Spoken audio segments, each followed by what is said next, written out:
Broadcasting live from Youngville, North Carolina and Ontario, Canada. This is Got Mead Live, a weekly show where Vicky Rowe and AJ Araments bring you the Mead news, meadery info, and mead-making discussions from all over, talking with mead makers, mead owners, industry mavens, and influencers.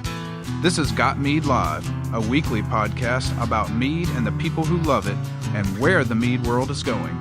And now here are your hosts, Got Mead owner Vicky Rowe and mead and wine maker AJ Araments.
Slack chat says no sound, apparently. Okay, all right. Can you Let's guys on try this. Slack let me know if you can hear Yeah, no, me, no. in Can you hear case us it's now? Vicky's being stupid again? No, it looks like it's working now. I don't know. It's for whatever reason it turned off our mics when I turned them on. All right, can you guys hear us Oh, that's now? great. Guys, Gotcha. Okay, good. you're All right, let's okay, just awesome. Thank start you. Sorry over and about I'll that, cut guys. this bit off the beginning tomorrow. All right, live from the Den of the Puppies of the Apocalypse, Bunny Pen in Ottawa, Canada, Melbourne down under, Ryan's Pad in Denver, and the TARDIS in Miami. It's Got Mead Live. Welcome to the show. Um, Guest tonight is Ryan Carlson, who's going to be talking about balancing your meat, probably one of the most difficult things to do. So, and thanks to David Aragani, we're calling his segments Ryan's Rants. We didn't ask Ryan if he liked that or not, so hopefully he'll forgive us. Um, and you guys know we do this because, like you, we love mead. So, we get together every Tuesday night to do this stuff and we do our research and whatnot in between. But the software, the hardware, storage, that all costs money. It's over $200 a month. I pay that out of pocket because I want to keep the show going. We'd like to be able to upgrade to better software and possibly even pay to have the shows more professionally sound managed after the fact so that the uploads are cleaner, but we depend on you guys to help us get there. So we hope you'll consider becoming a supporting patron member. It's only $30 a year. You get access to the Got Mead patron groups on the forum. You get access to the Got Mead patron group on Facebook. Award-winning recipes are in the patron areas. So there's a lot of value there, I think, for 50 cents a week. Not too shabby. I wanted to do a shout out for anybody who signed up last week. We had, I think, two last week. Thank you very much. And sometimes we get none, sometimes we get one. Every once in a while we get two, and we thank each and every one of you. We really appreciate it. If you want to listen to us live, just go to gotmead.com and click Got Mead Live radio show, and that'll take you right to the main page where our live player is, and it'll be live when we are, and of course it'll be showing the last show when we're not. And if you want to listen to us later, you can check us out on iTunes, SoundCloud, TuneIn, Stitcher, and Spreaker, which is the service that we use to run the show. And all of our replays are on back to the beginning of the show. Just search Got Me Live, and then of course you can also access them on Got Mead as well. You can find us online at gotmead.com, of course. Facebook, we are facebook.com/gotmead, and our Facebook group is facebook.com/groups/gotmead. Twitter, we are at Got Mead Now. If you can't call us but want to get a word in edgewise, tweet us. And don't forget to check out the chat link on the episode pages. You can come and join us on Slack chat. We've got a Slack channel that runs live while we're having the show. And of course, you can call us, and I think that it's working. I tested it earlier today. You can call us at 803 Ooh, 443 Mead. That's 803 443 6323. So, did that twice. I got no air left. Hey, at oh least we Lord. figured it out this time, right?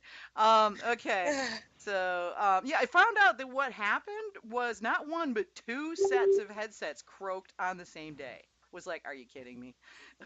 Who expects that? I know, right? Like, So, wow. thank God for fallback positions like my Apple headphones. I tell you, it's a good thing I always have extra headphones lying around. But I bought a new headset, so we're all good. Um, Awesome. okay, so I'm drinking the last of the We Are Groot from John Talkington at Birmingham Meadery, and it's just as good as it was when I got it, and it's about to be gone. the the herbs that he uses to make the Groot style, it just really come through, but in a really understated and yet very clear way. So they're not like in your face, but at the same time you know they're there. So I really like it because the honey is just all through it. So it's just perfect. It's really, really well done. And then I'm going to switch over to a mystery bottle that the guys at Golden Coast gave me at the Mazer Cup. Yeah, I love mystery bottles. You never know what you're gonna get. But this one tastes suspiciously like it's a very high alcohol something. Oh it's my. it's definitely mead based. I mean, there's definitely lots of honey going on there, but beyond that, I mean, and it kicks you in the butt on the way out. So I mean, the tail end of it is like, woo! It's smooth as crap, though. It's really good. I like it. I gotta track the guys down and go, what did you give me? Because I don't know. Lovely. So, what about you? I have got a Chateau Chauvet Spiritwood Farm Apple Mead. You can follow the story of this one on Got Mead. I think it's called What the Heck Am I Crazy Sizer. This was the 15-gallon batch that I made, started in 2013. Got it bottled just before the Mazer Cup. I think I brought some with me, so some of you may have even tried that. I figured I would bring this one in because it's actually not as balanced as I was hoping, because I didn't use as much honey as I thought I had. So it's very apple forward, and I honestly couldn't tell you what kind of honey I used without checking my ingredient list. So I'm drinking a bad example. Yeah. It's a really tasty example. It's just not. I can't tell there's honey in it. That's all. What about you, Ryan? Did you get a chance to get a drink since you just walked in the door? Well, yes, I did. I got a big glass of iced tea. It's been hotter than crap today here, and so I'm on fire still from working all day. And then I had some Tempranillo piment that I made a while back that's aging in some carboys. I took my wine kit and broke it in half, and I did half of it with one yeast and did another half with another yeast, kind of looking for the attributes that each of the different strains would contribute. And so then I just went and I've got a 2-foot-long turkey baster that I can get a big hit out of with one squeeze. And so I went and blended a couple squeezes out of each, and I'll be drinking some of that as well. That's cool. Yeah, I got to get me another turkey baster. My last one died, and I don't like the glass thieves. It's like they're so small. Oh, I got a plastic one that's. I can't use it on a 1-gallon jug, but it's big enough I can stick my hydrometer in it. Nice. It makes life a whole lot easier if I'm doing anything above a gallon. You finally broke down and got a hydrometer? Oh, ooh. Oh, bite me! I've had one longer than you've been making mead. Better watch it. My first batch involved a hydrometer. Even my first Joe's Ancient Orange involved a hydrometer.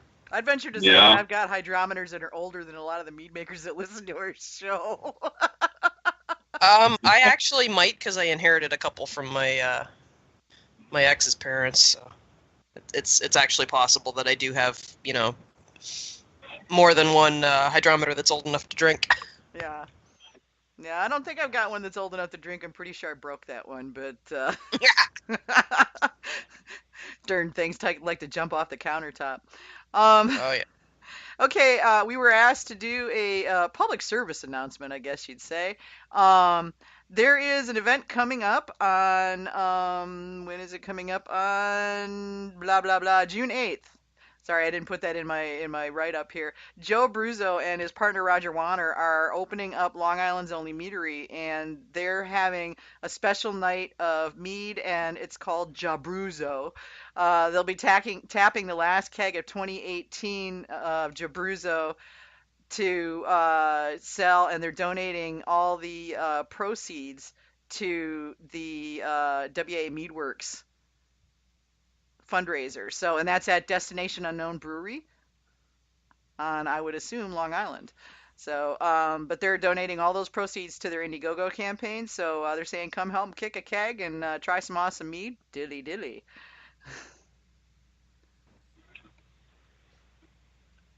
So, okay, Ryan. So, you wanted to talk about balancing mead. What do you want to start out with? I've got all of the responses that people did, so we can pull on those. Okay. Yeah. Yeah, and then before we get into this in earnest, I want to just say to all of our listeners out there listening, tonight would be a wonderful night. Please, please, please, if you've got some questions, please keep them in the same gist of what we want to talk about tonight, and that's balancing our meads. If you've got some meads that you're having problems finding balance, or that you've had difficulty in the past, please call in and we'd like to talk about that. It's honestly, it's easy to get past the science part of making good mead. there's so much information out there now. There's not any real reason why people can't make good, clean ferments anymore. There's just really not. If you're still struggling with that, you need to go listen to the podcast we did last fall, where we stepped through all the different the progress from front to back, and that'll teach you how to make meads without having any faults. But really, folks, that's the smaller half of making a good mead. It's very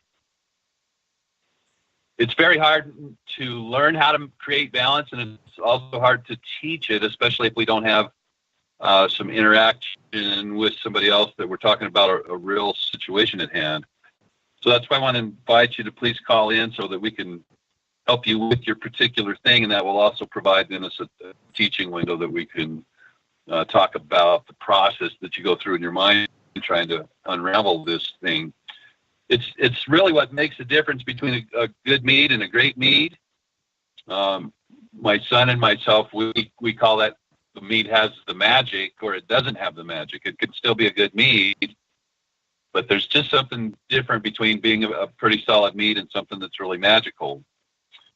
And I think for too many of us, maybe we kind of count on luck to every once in a while get that magical one. And I'll, please don't, if not everything I make is magical. But I think that if we understand this process of trying to create a balance in our meads, and understand how balance is not in any way, shape, or form meant to mean that everything is equal. That would be very, very boring and uneventful, quite frankly, if everything in your mead was equal to each other. So we're not really talking about that at all. What we're talking about is we want to make adjustments so that no one thing stands out from the synergy of the combination of everything else that distracts from the synergy. Yeah. In other words, there's so many different kinds of meads that we can make. There's different categories that we can make them in, and each one of them is going to be different. And so, part of why this is difficult to teach and to learn is because there's no set standard. Even if we are talking about a particular category that, okay, I want to make a sizer, well, that's just too broad of a spectrum to even try to determine what exactly are these set standards. And so it's basically really how you interpret your mead,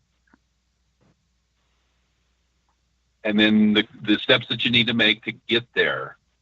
And that's another thing. I think this all starts, I understand that we all have to start at some place, and probably every one of us, when we first started out, we were looking for some recipes. So I get that. I'm not opposed to people wanting a recipe. But the fact of the matter is that you really don't learn very much making stuff by a recipe. All you're learning to do is measure some things that someone else told you to do, and so you can make mead forever making recipes, but you're really not becoming a mead maker. To make a good mead takes a while too. And here's one of the things that I see that is handicapping, I think, a lot of people. You're not going to be able to make good mead when you only make 2 or 3 meads a year.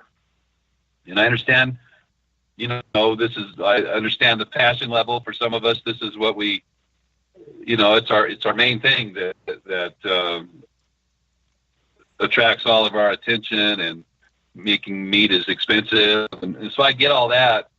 But quite frankly, if you only make a couple meads a year, you're only getting a snapshot or 2 a year.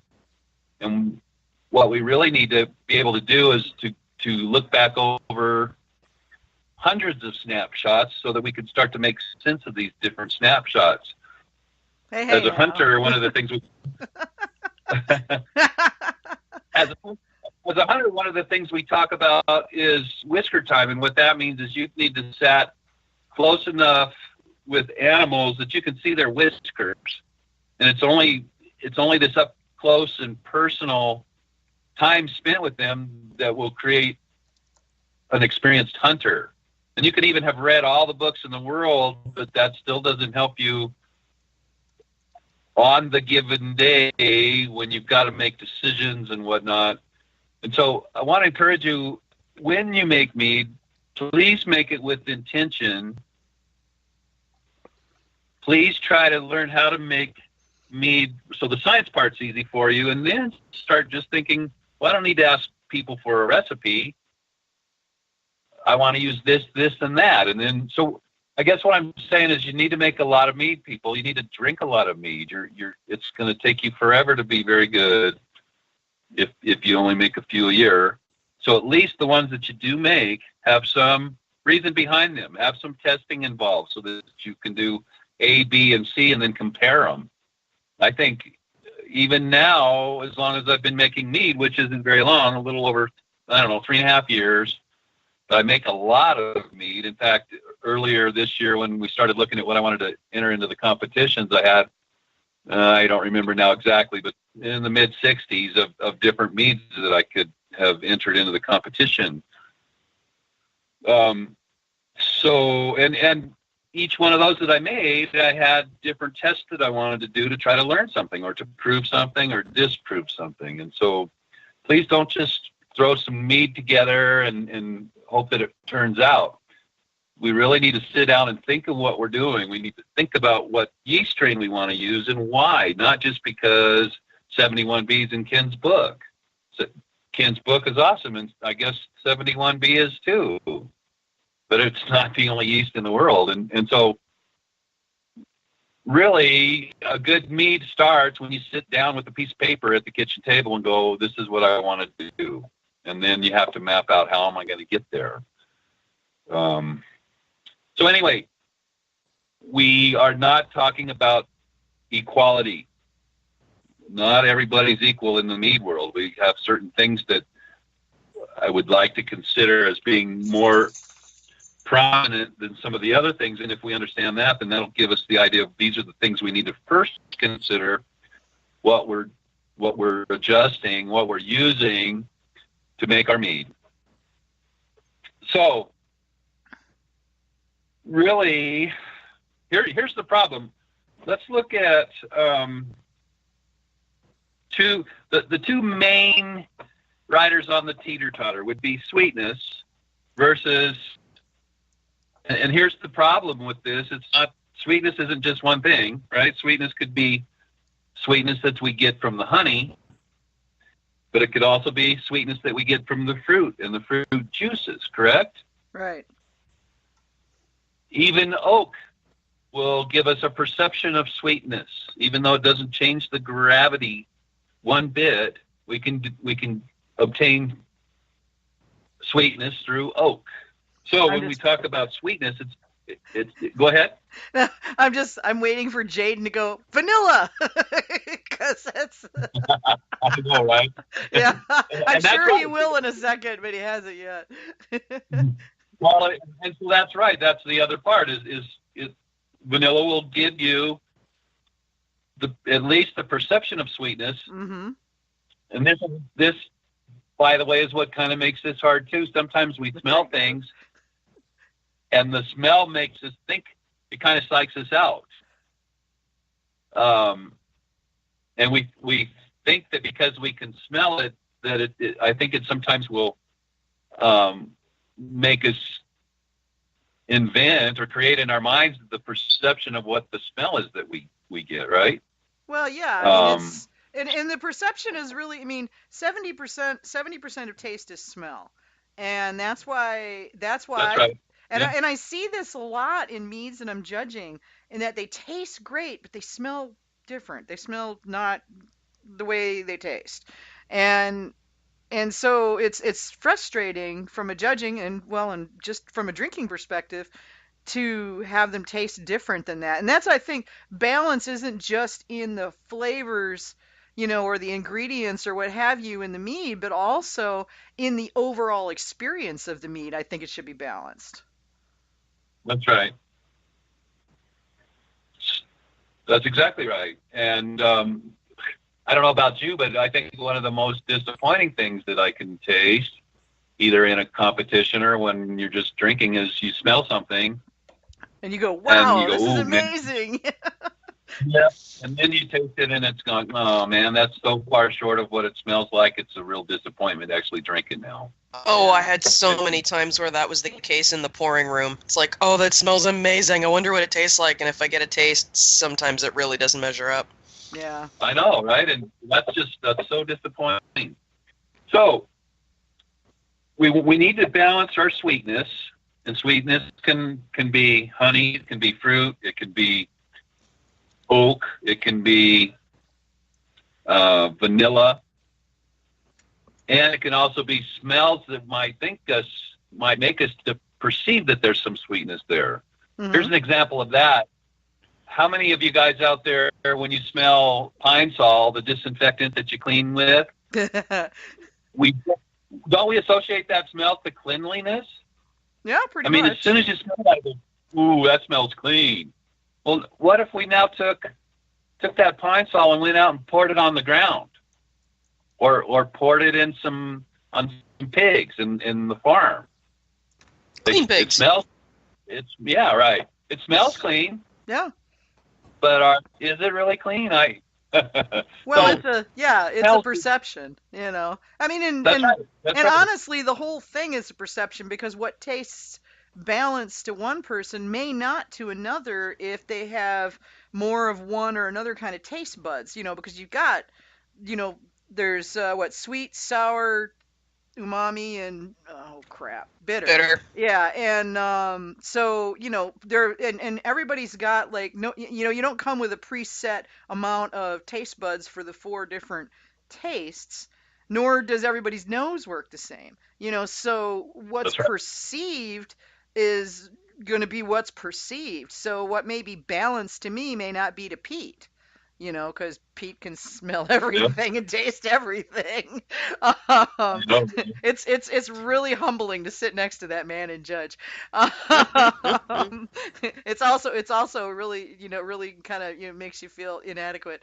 But you know, I mean, that's the thing, is so it what constitutes balance is, like you're saying, it's a there's no one perception of what that is. There's no one rule of what is balanced.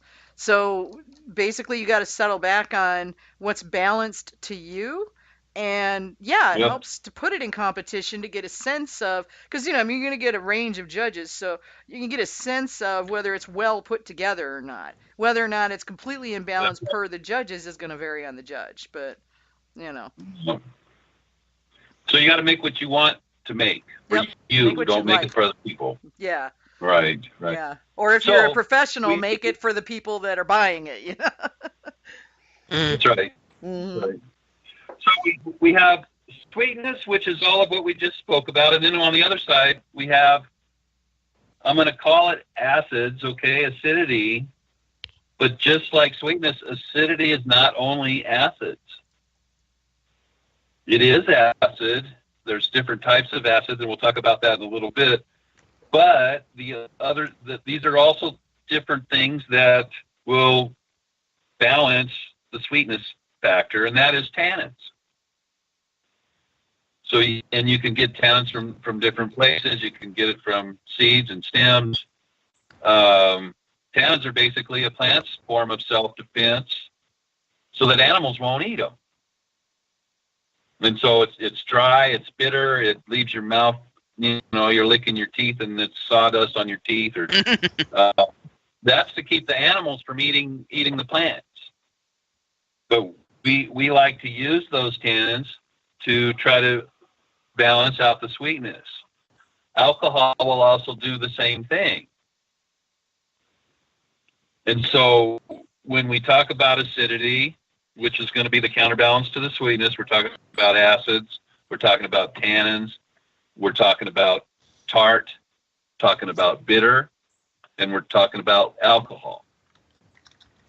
Right? You guys that make high alcohol meads, you realize that you have to have more sweetness to balance the alcohol, don't you?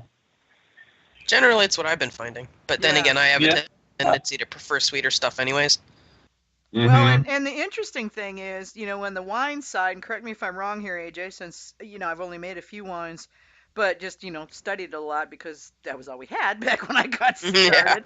Um, that, I mean, they were, at that point in time, they were adding those things to create that balance. So they were adding acid, tartaric and malic acid. They were adding, well, we're still adding oak, but, so they're adding a lot of things to get to that place. I've always been of the opinion that, with the exception of the oak, you can get almost all of your balance just by handling your ingredients properly, by putting the right amount of honey versus water versus other ingredients, and then, investing in the right yeast for the batch and what you're trying to accomplish, you know. Well, coming from winemaking background, that's not entirely true because it really does depend on your other ingredients. Honey can't fix everything, and some things just need a little bit of something. Now, when I first started making wine, the concept that I went with was we know how grapes react, so make everything be like a grape wine. So you wanted it to be similar in sweetness, you wanted it to be similar in tannin, you wanted it to be similar in pH. So that's what you're always going for, and that's why we added acid blend up front, because it's a little bit different when you're working with sugar than when you're working with honey. But the whole idea was we know how grape wine reacts, so you want to make everything as close to grape wine as possible. But not everything is grape, and there are certain things that, like, I don't make pear wine without adding without either adding raisins or grape concentrate, because it just comes out really, really flat. And there's a couple of fruits that you always have to watch, like I find red currants are one that you really have to watch the acid, despite the fact that they have an amazing sweetness perception on the finish, even when the wine's not sweet. It tastes like it is. So it's one of those things where you can talk about balance, but it's really hard to do if you've got anything. If you every time you change a variable, it changes everything. So you have to reevaluate everything every single batch. Ryan was saying that in the intro for on the show page, that on the episode page, that really it does. I mean, it changes with everything you do, and you've got to take into account that just because you added a half ounce of citric acid, or lemon juice or whatever, not citric acid like citric acid, but lemon juice or lime juice or something like that, that's not necessarily just going to bring it into balance, because that's going to affect all the other things that you have in there. And change, that's right. And change the, for want of a better word, balance of the whole thing. So, So it's important then. Go ahead. No, you're good. Sorry. Okay. So that's perfect. That's a perfect segue to what we need to consider now, is that some of our adjustments they need to be considered first, because just as was spoken, any adjustment we do changes the balance of everything else in there, doesn't it? And so, I read a Facebook post today, and somebody said, well, they were talking about wanting to add oak to something, but was going to also want to back sweeten later on. And they wondered, should I back sweeten first or should I oak it first? I understand the question, but I thought right away, well, gosh, if you don't want to oak it first and then add the honey later to balance the oak, because the honey is more important with all of the other parts of the mead, more so than is the oak, right? And so go ahead. On the other hand, though, I would think you would want to, because oak can sometimes add a perception of sweetness, that you wouldn't want to overdo it by adding oak on top of your back sweetening. So I'd be tending to back sweeten after I put all the oak in. Yes, and there's no right or wrong way here, guys. But AJ, in my way of thinking, I would think that I by picking the oak and putting that in first, and then you're going to back sweeten later. By doing so, the oak is now mandating how much sugar that you're going to need to add. But what if you already have too much honey because it's overpowered the fruit, and now you add oak, and that makes you then have to add even more honey, which now pushes the fruit even farther in the background. And so, unless you started out with something that was dry, and the oak brought a perception of sweetness back to it. Yeah. So let's everything's going to depend on your batch. That's right. But I think that if we understand that maybe one of these ingredients that I add might change 3 or 4 different pieces of the overall, that's a pretty effective piece that's a pretty active piece that we're going to be playing with, right? If one ingredient's going to only affect one, let's say that has the power of 1. But if another ingredient is going to affect 4 or 5 different things, it has the power of 4 or 5. That's a more powerful, a more volatile piece that we're playing with, and so we need to consider it differently than the thing that's only going to change one expression, maybe. So I like to think that the very first thing we want to do is to think about our sweetness level, think about how that's going to combine with our other parts that are going to add sweetness. That then would tell us, well, okay, well, let's back up a minute. Maybe the first thing you should consider is your alcohol content. How strong do I want this, right? Yeah. Because the higher your alcohol content is, the more perception of sweetness you're going to have to balance that. And so one of the problems that I see with new mead makers is they want to make everything at 16, 18, and 20% alcohol. I was just going to say that. It's like they're always going, how much alcohol can I cream out of this? And it's like, dude, seriously? Well, it's one of those things you do. It's one of those rites of passage, I think, because I did the same thing. I didn't. I just, I don't know. I just went into, I wanted to make something that I really like to drink. I wasn't worried too much about the alcohol content so much as I was worried about it tasting good. One of the guys, I think it was Joe. No, it was Jeff. Put up the balance map, which you can find in I believe it's in the file section of Modern Mead Makers. Okay. So, yeah, and what you're saying, you got on your sweetness, you've got balanced by your acidity and your tannins, and then your other addition is, so I don't know why this thing looks like this. I don't know. Somebody else will have to explain it. But yeah, you got your sweetness, your alcohol, your other additions, and your honey intensity. And that brings into play too the idea of honey intensity. If you're dealing with something like, say, a wildflower honey versus, say, a buckwheat or another strongly flavored honey, that's going to come through a lot more strongly and give that increased perception of honey note, which is going to parse out to sweetness in most people's minds. Right. And the same thing look at the different, I don't know what word we want to, some fruit, you have to, strawberries, you have to put in 50 pounds of strawberries a gallon to get any strawberry in it. True, yeah. Where if you take black currants, you need a quarter of a cup, so. Or it's going to be so acidic it'll turn your face inside out, yeah. That's right. Yeah. All you have to do is look at an elderberry and, you got all the tannins that you want. And so these things all need to be considered before we even whip up a must, don't they? Yeah.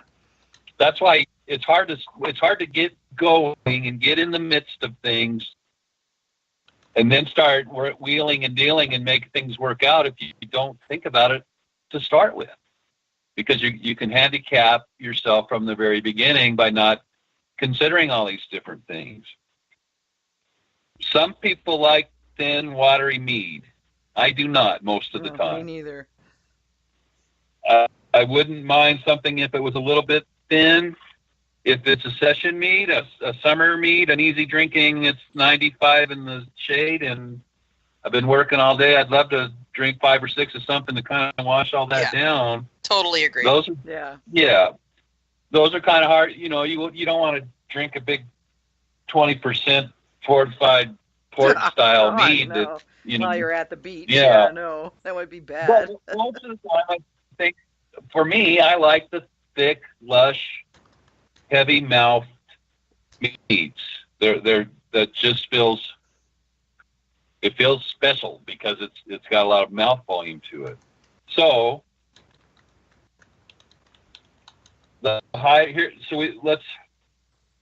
it's hard to talk about any one thing by itself because it all is interrelated to the next. The higher alcohol that we have, the sweeter it can be. Alcohol will give you mouth volume, and so will residual sugar give you mouth volume, right? Yeah. And we can get volume from the things that certain yeasts will give you way more volume than others. Some yeasts are very thin volume yeasts, and others will give you a boatload of either mid-palate or late-palate volume. And so that's another thing we want to pick at. But the very first thing we do is we need to figure out how much of a alcohol content do I want to make it. And so then that'll give us an idea of what the sweetness level would require to get a balance. The sweetness level would tell us, okay, I'm going to do, am I only going to use honey? Or am I going to use honey and fruit? That would then tell us how much honey versus fruit we're going to add to make our sweetness. Well, and keep in mind that what's going to play into that too, if you're using spices or peppers, there's a whole nother element there that comes into play. Because, like, for instance, if you're making a ghost pepper mead, and everybody seems to be making them these days, the amount of honey that you want to put in volume is going to be way different than if you're making a lullaberry mead. So it's because you've got to work with that pepper perception in conjunction with the honey perception and whatever else you're bringing into it. Mm-hmm. That's right. Okay, it's too complicated. I think we need to just go back to straight traditionals and heck with all this stuff. That's Chicken. it. No more stuff. This is, oh my God, too much math. But, Chicken. Yeah, no. But it's just interesting to see, how they all come in there like that. Because I've seen a lot of attempts on pepper meads because they're so popular now. And capsicum ales, it's easy to do with, say, like a chipotle. But you start getting up into the hefty peppers, like ghost peppers and Carolina Reapers and nasty stuff like that. It's a whole nother animal. Right. Let's go back to the main ingredients and see if we can at least hopefully clarify some of that. If somebody has a meat that's too sweet, a mead that is too sweet, what are some of the obvious things we can do to start with to either make the adjustment and or along with making these adjustments, we also need to learn as we go. Okay, last time I made a mead like this, I made it too sweet. Well, then the first thing you think of is, well, don't add as much honey this time, right? Or make it so it has a higher ABV, so the alcohol will balance out the sweetness. It's kind of hard. If you get way too sweet, it's kind of hard to do very much about it. Well, here's an example of how let's say you have something that's way too tart because you've used some fruit that's just tart as crap. And I need to add honey to make this sweet, but that's then when you get the sweet tart character, huh? And nobody wants to drink sweet tarts. It's tart and sweet because they started out with too much tartness and then added the sweetness to try to adjust for that. but you can only adjust it so far, and you're still stuck with wheat tart. And so the first thing would be is I always suggest to pick an ABV and run it dry, stabilize it, and now you have the freedom to do a whole lot of things that you don't have if you think you're going to want to have some residual honey left over. Yeah.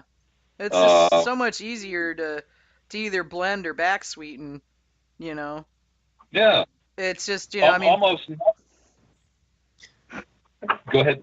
Yeah, well, it's to say, I see everybody asking all the time, how do I stop it at blah blah sweetness? And it's like, you don't.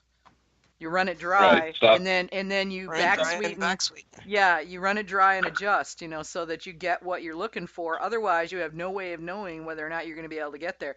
And they're like, yes, but is there a reliable way? Not unless you're microfiltering that sucker and getting every single yeast particle out of it. You know, and that's pretty hard to do with home equipment. Usually you can do it if you cold crash and stabilize, but that's certainly no guarantee. Yeah, right. That's the thing. It's no guarantee. Whereas if you run it dry and then stabilize and then back sweeten, you got a much more, you know, much closer to for sure chance of getting it to stay that way, you know. So let's talk about, I'll give you a hint if you guys want to continue to try to insist that you want to stop a ferment.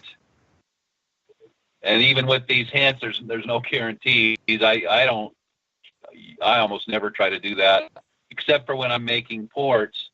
And then when I do that, when I get to certain ABV and sweetness level in my port, then that's when I'll fortify it with my brandy. And by then I'm just poisoning the yeast, and they don't have a chance but to go to bed because I just killed them with alcohol poisoning. But if you think you want to stop a yeast by stabilizing in its tracks, it is true that if we cold crash them, it makes them kind of get real lazy and they're not very active. Then we can rack off of the biomass after a lot of it's cleared out, rack it onto the stabilizing agents at that time. And so we're taking advantage of kind of like some vulnerability that the yeast have at that time. Here's another thing, the trick that I was going to say is if you know you're going to do that in advance, feed it less. If you've got a big train running down the tracks and his belly's full of coal, you're going to have a hard time stopping that train. But if that train ran out of food in Nebraska, by the time it gets to Denver, it's kind of running on fumes. You're going to have a lot better chance to stop that sucker then because he's running out of energy. He's running out of power. Yeah. So if you want to try to arrest a fermentation in midstream, that's one of the things that I would do. Would feed it less than you normally would, so that when it gets close to the finish line, it's already running out of food.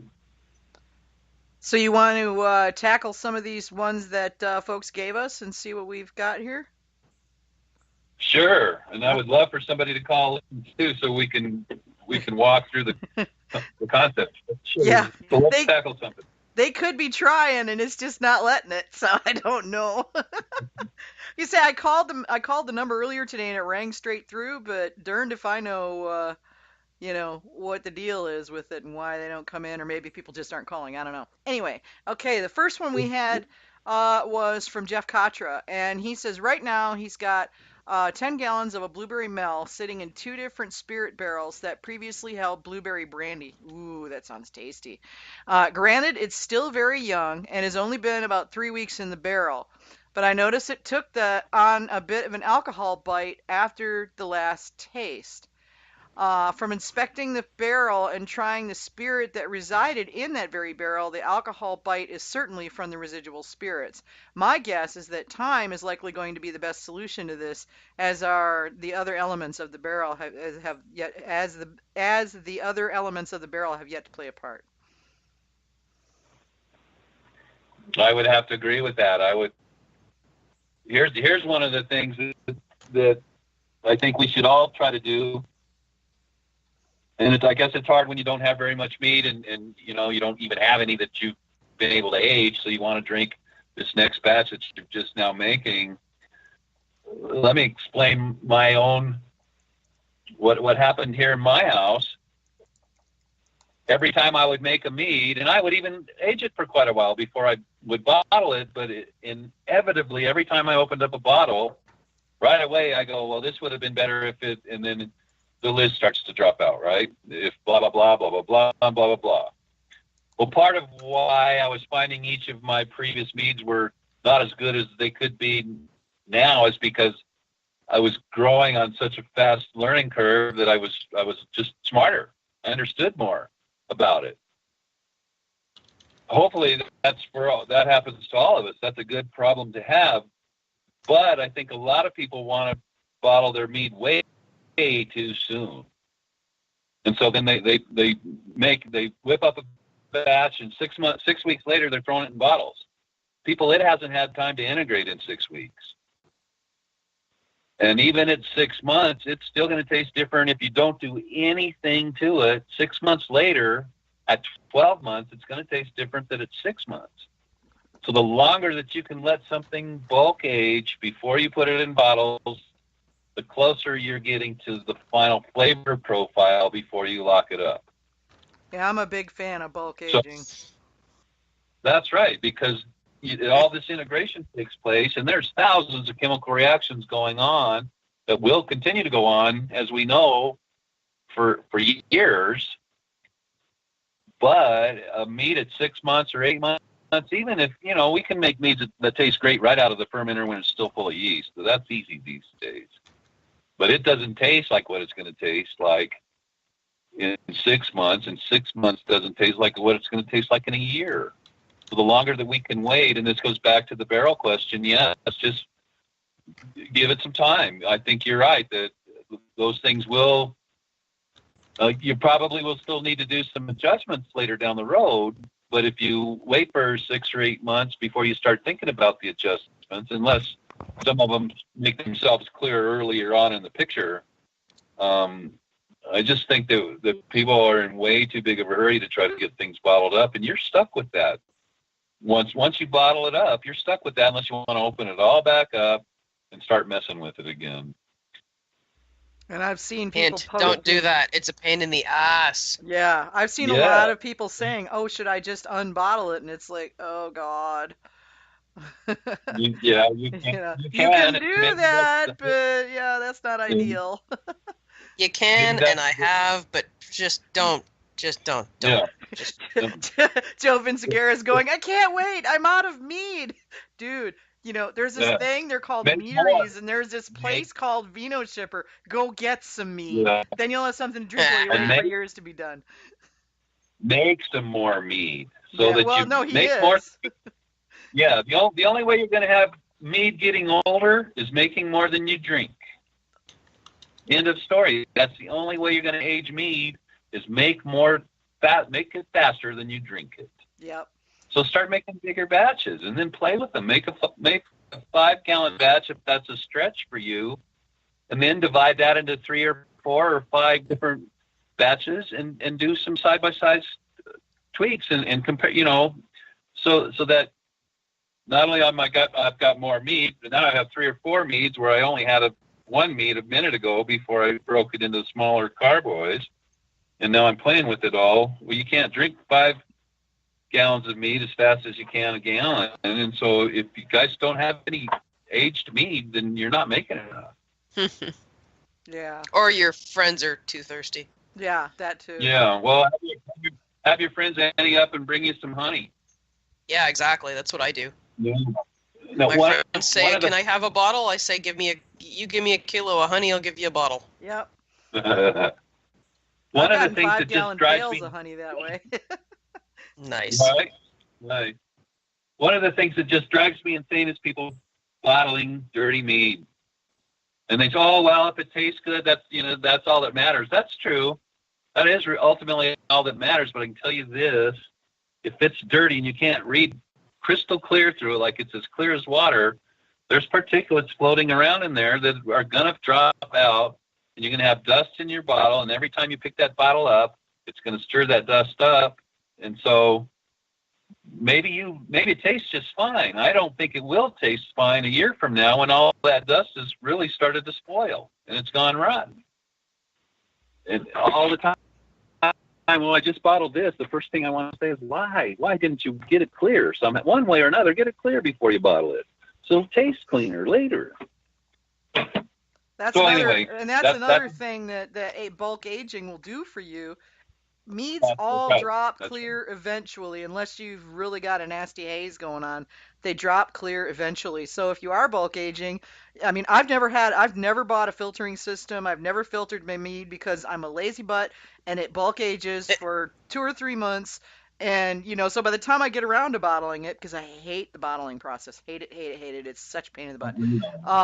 So by the time I get around to bottling it, it's already dropped clear. So all I have to do is rack it off of all the sludge at the bottom, and we're good to go.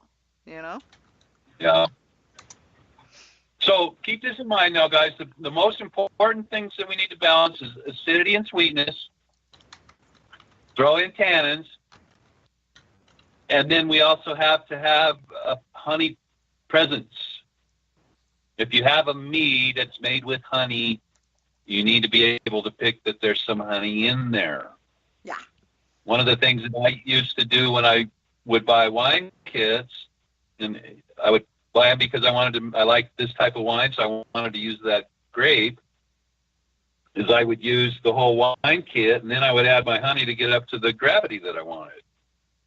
Most of the time, and I like those were always very good, but that's very fruit forward, and it's a fruit bomb, and you can taste that there's honey in there because honey fermented gives you kind of that earthy piece. But if you were to say, is there enough space in your nose and in your mouth to be able to taste whether this is star thistle or OB or meadow foam? If you can't, and I realize not everybody can pick out those different honeys, and I won't suggest that I can pick them all out. But if you've got so much fruit in there that you can't pick out your honey, guess what? You're out of balance. So now what do you need to do? Well, you could add more honey, I suppose, right? But what if it's already too sweet? Well, so then you could have added less fruit, or use the same amount of fruit but added more water so that you could add more honey. So see, now we're back on the sweetness side, and we're trying to balance our honey versus our fruit juice so that they both show up.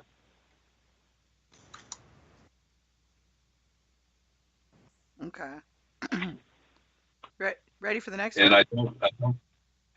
Sure. Okay. And you guys call in. We want to have some real life people on the phone here. Call in.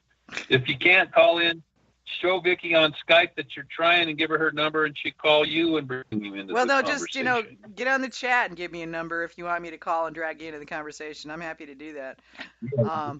Or if you're not on the chat, and you can message me on Facebook, you can hit me up on Twitter, so we can definitely do that. What's the next question or comment or whatever we want to call it? Next one's from Daryl Beck. Daryl says, right now I have a sizer that finished a sweet and I want to adjust with malic acid, but having never used acid before, I'm very leery. And when to do it? Like, do I wait until it's completely clear, or can I do it anytime? Okay. First things first, I would know this: when you guys are using acids, you're going to get the effect immediately. Now, over time, it will maybe mellow out just a little bit, but by and large, this is something that you taste the same 5 minutes that you put it in your mead. And as a rule of thumb, you want to use malic acid in apples because that's the natural acid found in apples. So generally, you want to use the acid source that matches the same ingredients in your mead. But that's not always the case. In fact, I don't always just go straight with tartaric when that would be my first choice. because I've found in the past that every once in a while, malic acid seems to work better than tartaric acid for some reason, even though let's say for grins you're using a piment and it should be tartaric acid that works. Every once in a while I found for unknown reasons, and again we're talking about the synergy of all the different pieces in the mead, that the malic acid works better than the tartaric acid.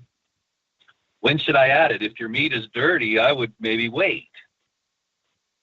Because here's the thing, if your mead is dirty, there's things in there that when it becomes clear, they won't be in there anymore to influence your flavor profile. So you might be mixing up something that tastes good with all this dirt in there, but let's go down 6 or 8 months later and it's either cleared on its own or you find it, or you decided it's time to run it through a filter. It's going to taste different after you get the crud out of it. So you really only know, your best way to know what you're tasting is when you're tasting something clear.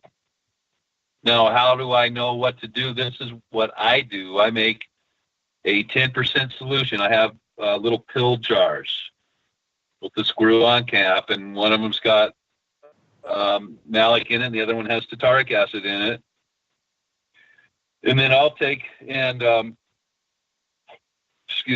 put my carboy out in front of me, and I'll put, 3 or 4 or 5 shot glasses across the front, and each one of them will get, my turkey baster either gives me a 1 ounce shot or my long dog gives me a 2 ounce shot. I'll put the same amount of mead in all 5 of those shot glasses. And in the first one to the left, I'll put 1 drop of acid in it. The next one to the left, I'll put 2 drops of acid. The third one, I'll put 3.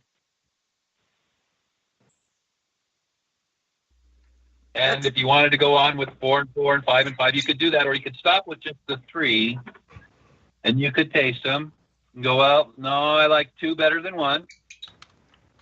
And then you go on and go, 3 is better than 2. So then that says, okay, well, we can go with 4, and you try it, and you go, I don't know, maybe 3 is better. I would say even if 3 seems better than 4, go ahead and make the 5 and taste it too. Now, here's why I say that. I think, and I would suggest keeping this in mind in all of the adjustments that you're making. If you never go too far with your acid adjustment, you don't know what too much acid tastes like, do you? And sometimes it's a half of a drop that makes a huge difference. When it seems like the closer you get to the sweet point, of course you can imagine, then the finer the adjustment needs to make the change well enough. So I want to say, compare that and find the sweet spot, and then when you think this is the sweet spot, confirm that by going, add another drop in there and see, well, yeah, maybe that's still okay. Add another one, and you go, well, that's too far. All right, now you know where the end of the road is, so to speak. And at the same time, you're now learning what too much acid in a mead tastes like. Some people, they'll taste it, and they'll go, well, I don't know what's wrong with this, but it doesn't taste right.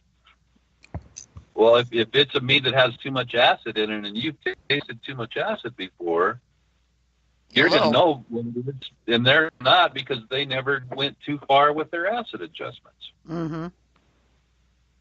This is where tasting kits can come in handy, because you can get a sense of those flavors and what too much tastes like. They've got them. You can get them on Amazon and most of the wine sites. And the problem is they are a little pricey. So if you're in a homebrew group, and this is what the Southern California mead guys, the mead club out there, have done. This is they've bought these flavor kits to have at their club meetings so that they can all learn together what these are, and then the club pays for it. So, it's better to do it in a group. But yeah, I mean, it's a great way to get a sense of that, because you just don't know what too much tastes like until it's too late. That's right. And you can't undo that. Now Yeah. So I want to talk about that though, Gerald. Maybe you say you wanted to add some acidity, and I have found when you judge at a competition, when the competition's over and done with, there's still tons of mead sitting around that's either going to get thrown in the trash or local people are going to take it home in boxes. I take everything I can home. And usually it's, I'll be honest with you, not a whole lot of what you're going to take home in a big box is going to be that good. So it's not like I'm taking it home. Ooh, maybe out of 20 bottles here, I'm going to find one that's a good mead. I take it home so I've got things to play with. And I think it was Eric Willett said after one of the competitions was done, they took all of the first place meads and they did a little bit of acid adjustments for them. And each one of those meads were better with just a little tiny acid adjustment. I can say the same with oak. I think I could take 99 out of 100 meads, unless we're talking about a really, really, really well mead, and I can make them better almost instantly by adding oak to it.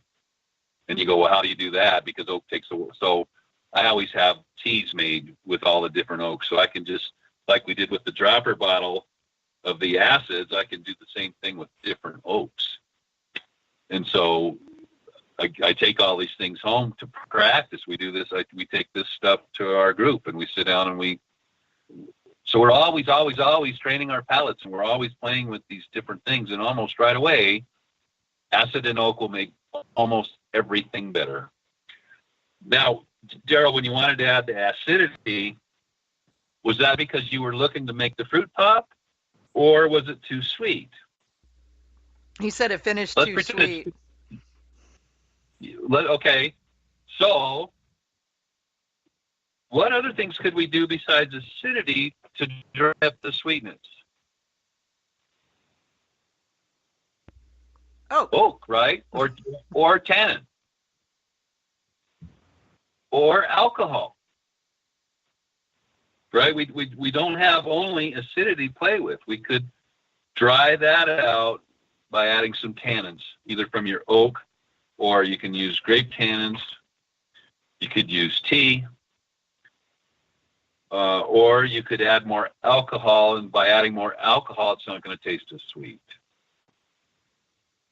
So that's just to show you again how on the other side of the teeter-totter, there's usually 3 or 4 kids sitting on the other side of the teeter-totter that we can play with. Joe Lee's got a question as regards this. He says, so would you say that almost every mead should be oaked then? Well, so I can speak from my personal experience and preference. Not a lot of people really understand oak and all the different pieces that it can bring to the table. Most people, when they think about oak, they immediately think about bourbon, which is charred American oak, and they go, I don't want that burnt wood flavor in my mead. Or they think about a really highly oaked and tannic, like a Cab Sauv or some of the, the bigger wines that have a lot of oak barrel component to it. I think I bet 97% or 98% of all the meads I make have oak in it. And almost all the time it has more than just one, because there's different fractions that I can get from oak. Let's say I've made something that's too dry. Well, I could add some American oak to it in a light or medium light toast. That's going to change the perception, and it's going to taste sweeter because we've added coconut and vanilla notes. We could add a vanilla bean in there that's not going to change the gravity, but it's going to make it sweeter. Oh, you're going to have Jaden jumping up and down, dude. I know. He's happy to go now. So should every mead have oak in it? Not necessarily. But I can tell you what, rarely do I ever come across a mead that it doesn't get better by adding oak. And that's probably because most of them don't have any oak in it. And or maybe people haven't studied oak enough to know that I can get different pieces from here. Now, one of the things that I like to do is fly the oak under the radar.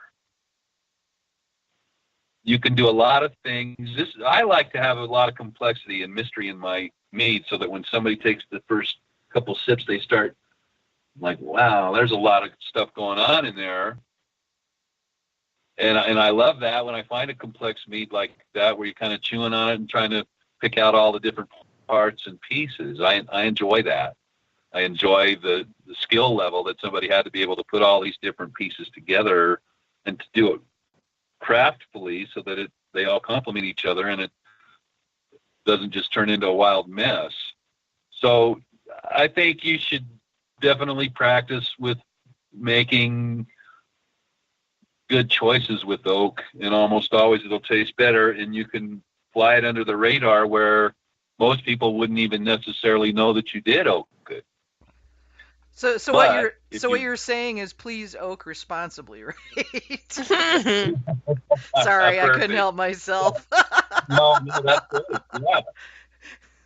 So you could do a lot with oak, and only a well-trained oak palate would be able to pick it out. But mark my word, if you gave somebody the one that was not oaked and gave them some of the original that was with, if you had them taste the well-oaked piece and then you had them drink the same stuff with no oak in there, there would be a marked difference. And we'd have a podcast.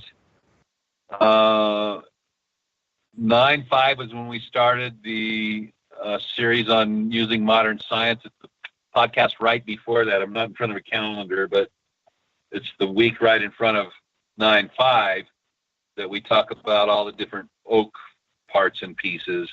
The best way to learn that is to buy a bunch of different types of oak and make a tea with it. Use the same amount of water and the same amount of weight of each of your oaks. Make them all at the same time so that they will seep for the same time. And just leave the oak in there till it's cool, and then take the oak out. Now you can play with your dropper, your eyedropper thing, and you can put what does four drops of this particular oak taste like? What does it taste like with 4 drops of this different oak? And by doing that, you're going to have the opportunity to learn the different things that oak will add. So maybe going back to Daryl's sizer, maybe we didn't need to do some acidity, because a lot of times certain apples are big time acidic. But if it was too sweet, we also could have added tannins to dry it out, or we could have added alcohol to counterbalance the sweetness, right? Right. We've got a lot of people commenting on using, I guess you'd call them alternative oaks, because most people think of, oak. And there's Joe Vinciguerra has been playing with cherry wood, and somebody else, and I can't find it right now, has gotten a bunch of the swan wood stuff, the apple wood and the cherry wood and that. And then 914 saying he's got black cherry heartwood that he's going to toast it and do something with it. He doesn't know what yet. But so there's a lot of possibilities going on there. I'd really like to see somebody do your tea test, with across the board with different woods, not just, oak, but maple and cherry, and Joe's saying white ash and this black cherry that 914's talking about. So to see what the options are there too, because hey, we're the Wild West. Why not try different wood, Well, we can do that. I have all of the different flavors. I think there might be 9 or so different species of wood that you can buy from Black Swan. When you have not done an experiment and a write-up on this yet, why? Come on, Ryan. Well, come on, you're slipping. Because most people haven't learned to use the 3 normal oaks that we already normally use. Doesn't mean you can't write a wood guide for the advanced mead maker, dude. No, we can do that, and I will. I've been wanting to. I'm gonna hold you to that now. I'm gonna start pestering you about it. Okay. That's fine. I want to quickly just mention one thing about you guys that think you want to go down to Home Depot and buy some exotic wood, or Don't do it. I can't buy. Don't do it, and here's why. when the cooperages cut down their trees, they let them sit outside in the heat and the snow and the rain and all 4 seasons out in the forest, stacked up on top of each other, and then they rotate them and they take the stuff from the very bottom, put it back on the top. And what they're wanting to do is they're wanting all the lichen and the microflora that would normally start to break down those trees. You guys have all probably walked through the forest and jumped up on a tree and it crumbled because it was all disintegrated because of time. Well, these microfloral, the baby flowers that you can't see, they sink their roots down into the tree, and then they start to try to decompose that tree and turn it into a nice house for themselves later down the road by inserting enzymes that they create into the wood. And they're trying to make themselves a living environment. It's actually those enzymes that come from the lichen and the microflora that does a seasoning to the wood that breaks down mostly the tannins.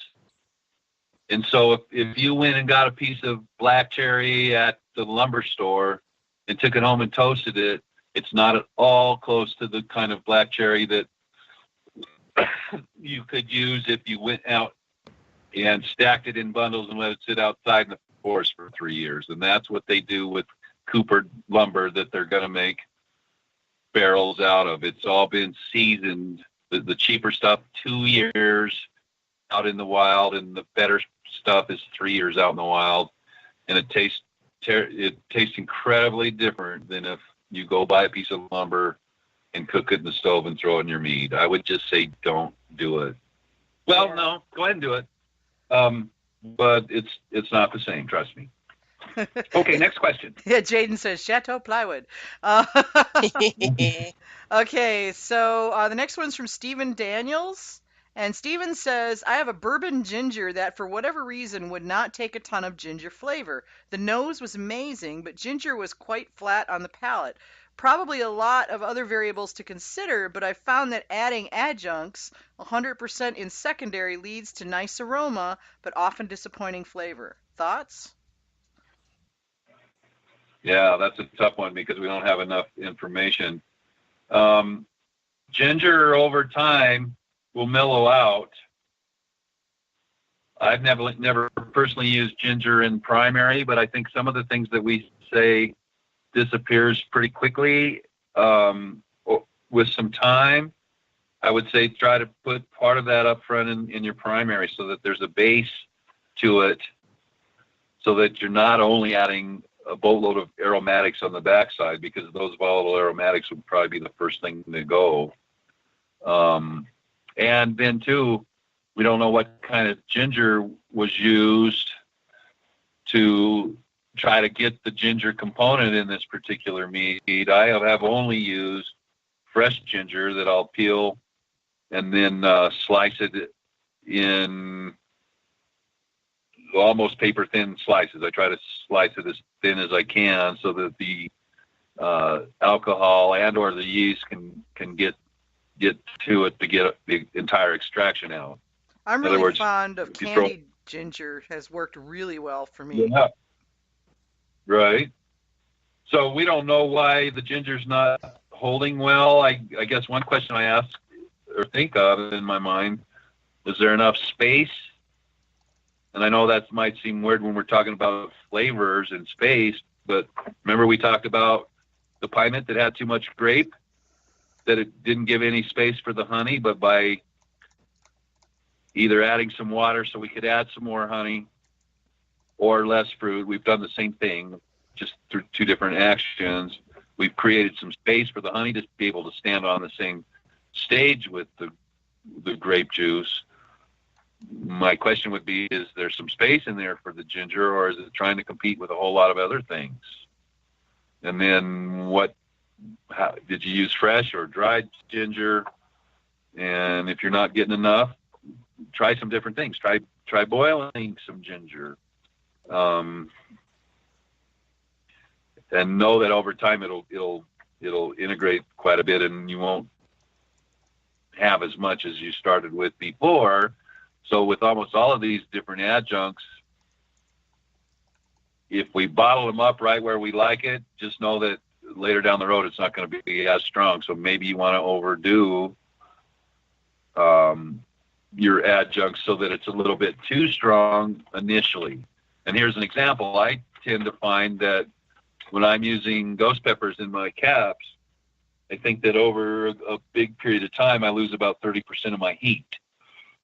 So knowing that, I make it hotter than what I expect it's going to land at later down the road, knowing that that's going to fall to the backside. Same thing with your different, your little flowery adjuncts that you're using.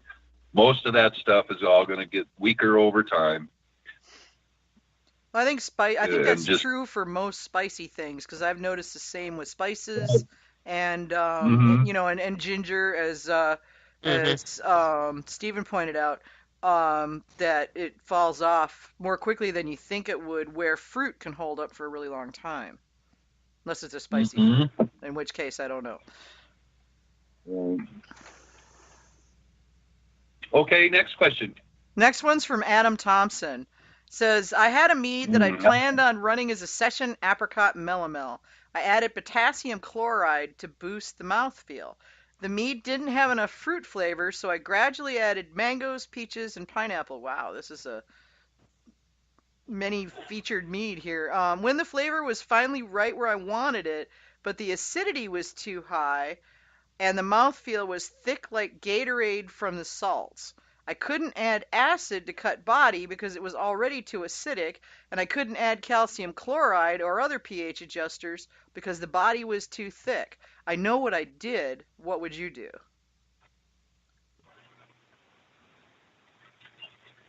Well, see, I already read that and know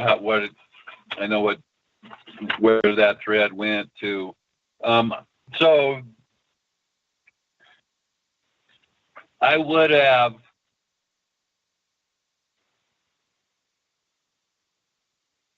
it's hard to make pH adjustments on the backside of the fermentation. You have to use way more products than you would if you were trying to adjust it up front. Why that is, I'll be honest, I don't know. And maybe that's not all the case, but that's what I know from the different things that I have used the few times I've tried to. I don't really make pH adjustments. I think that too many people. I think meads work well when the pH is very low, and I think too many people, especially when they're starting out, they want to get it up to 6 or 7 on the scale. That's, in my opinion, that's way too high. And I think because we like to have all the sweets and stuff, part of what we have to make it all work is the acidity. So I don't. My answer to Adam would be I would play with that to learn what you could, but I would then also go ahead and I would pick a different yeast strain that by design would give you a bigger mouth so you didn't have to add the potassium chloride up front. Yeah. Yeah. And see, so he's kind of stuck, right? Because this is a session. So you wouldn't have been able only to, so far you can go. Yeah. That's right. That's right. And so that's a good example of something that, Adam's a good mead maker, so I'm not saying he's stupid. Well, I think it caught him off guard. Yeah, sure. Maybe thinking about those kinds of things up front would eliminate some of those kinds of pickles that you find yourself in later down the road. Well, I get the impression that this was maybe an experimental that he was playing with, and trying to get to a certain flavor profile, and basically got. Yeah. I mean, I've done that too. Your feet get ahead of your head, and you're like, oh yeah, I would say, oh wait, shit, and so you end up with with something that's out of balance because you weren't really, you were pursuing an aspect, and the other stuff got set aside for the moment until it was too late to fix it. What I would maybe do on this, I mean, he was going for a session, but could he drop back 10 and punt that into a full alcohol mead? I don't know. Maybe at this point, I think I'd want to say maybe blend this with something else.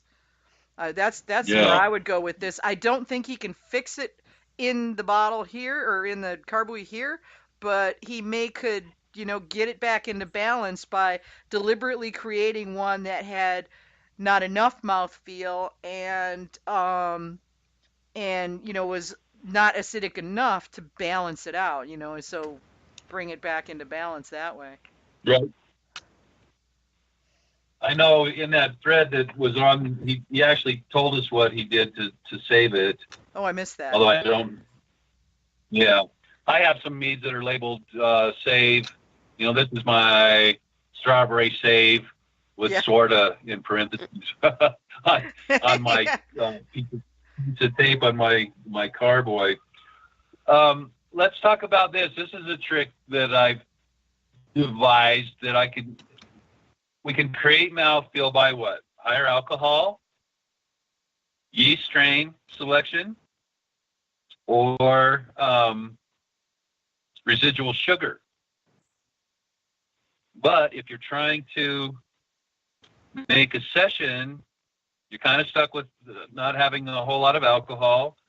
You didn't put a lot of honey in there because you're keeping a low ABV. But here's something that I do all the time.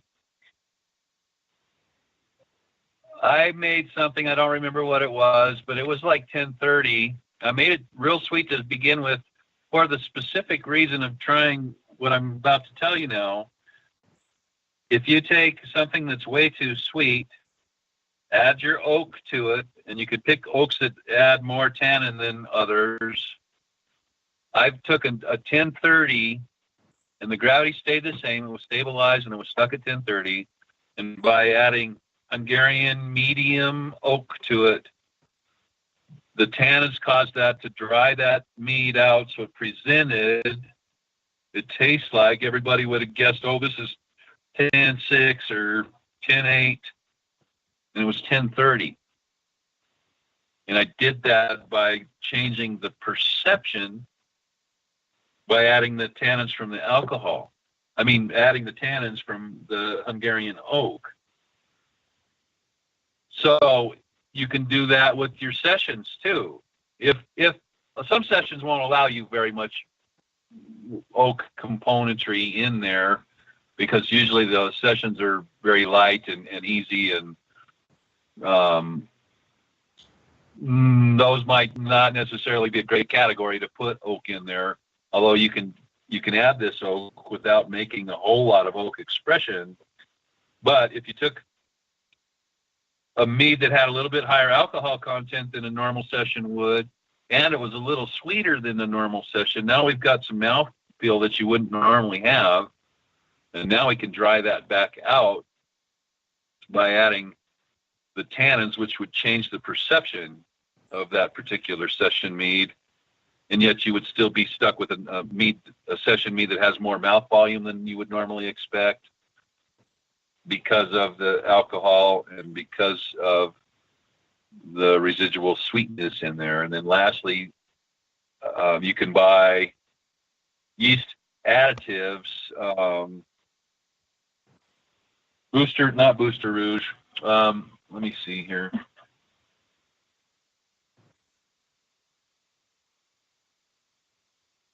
I'll tell you here in a little bit. I'm going to be looking on the computer. There are adjuncts that you can buy, and you can find them in the Scott's Lab Handbook. It's called Opti Red, Opti White, Optimum Red, Optimum White.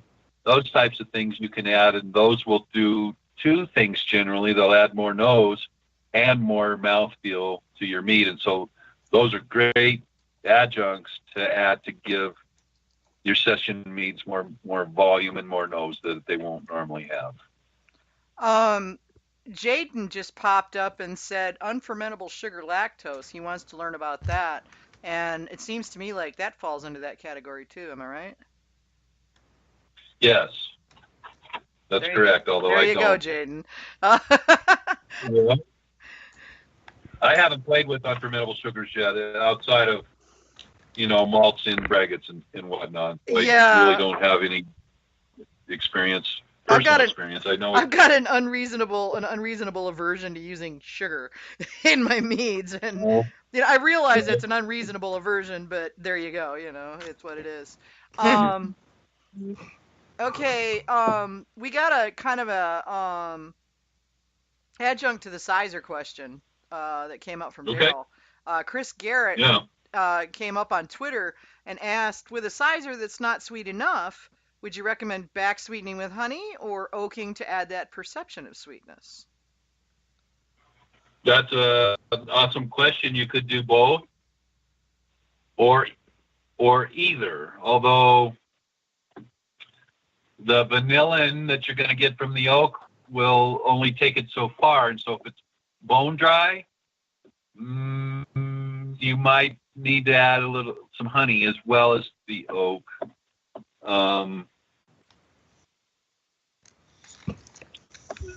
So it's going to partly depend on how much sweeter that you want it. But you could do both together or either one separately. The good thing about all these different adjuncts generally that we have that we're adding to these things, most of them are something that you can put in a containment device like a strainer bag or something. In other words, you can put them in there and you can pull it out when it's done, right? I mean, that's the great thing. I'm always amazed when people say, well, how much of this or that should I add in my who knows? I mean, the good part is add some and let it sit there and take it out when it's done. That's how you know, because I might tell you, well, okay, I made this one mead and I had X amount of ounces of cocoa nibs in there, and it worked great. But that's for that one mead. That doesn't mean that 8 ounces of cocoa nibs of toasted nibs works for every mead in that amount, because you're talking about a completely different mead with all the different components that weren't in something else. And that's the good thing about all these adjuncts, is we can remove them when we get there. Yeah. I'm a big fan of the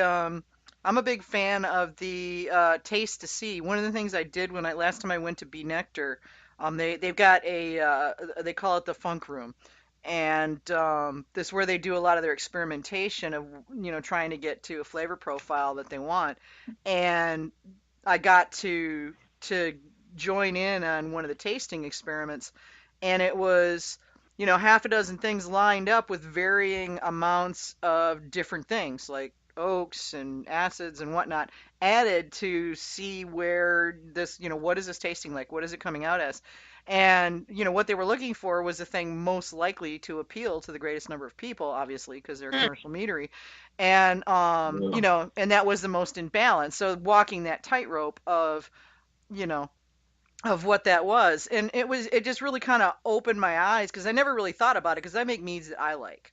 I don't really think about and don't really care what other people think. It's my mead. I'm making it because I like it. Mostly people also seem to like it, but I make it for me.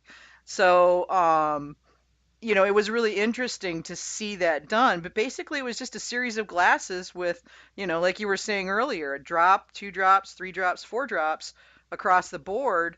Here's the 20, 40, 60, 80, 100. Which one of these do you like the best? Mm-hmm. And that comes along with a caveat, guys. Change one thing at a time.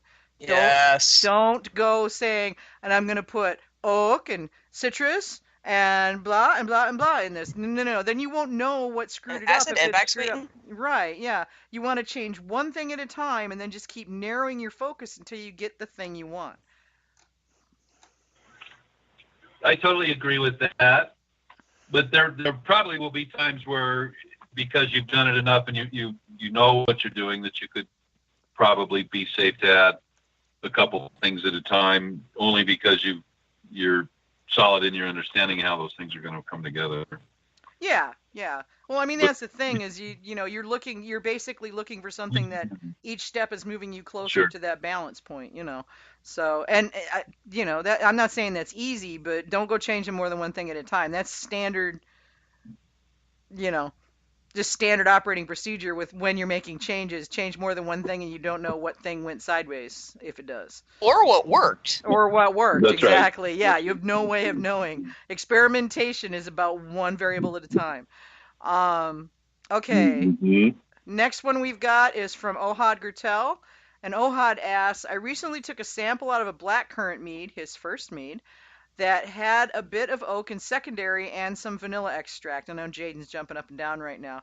I first verified that it was as sweet as I wanted it to be. Other than some boozy alcohol taste, it tasted very good to me. Then I prepared citric acid, calcium hydroxide, black tea, and some more vanilla, and started making mixes in each direction. I concluded that of all the mixes, the unmixed mead, as is, tasted best, so I bottled it. So he's really kind of making a statement, but I'm sure you can, pull something from that.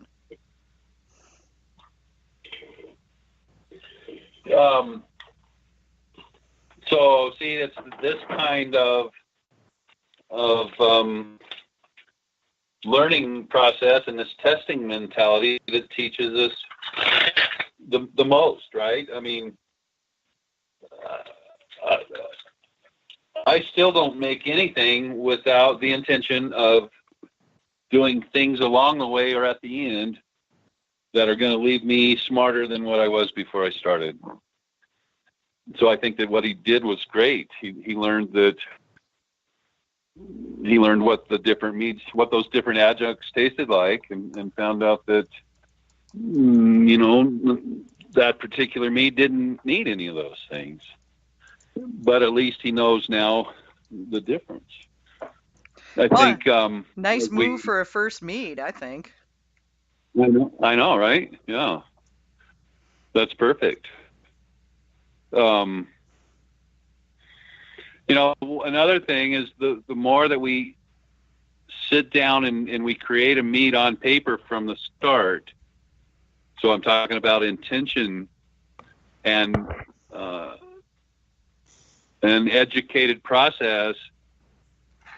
The tweaks at the end, the closer you can land to what you're looking for from when you jump and then do land, the closer you are when you land,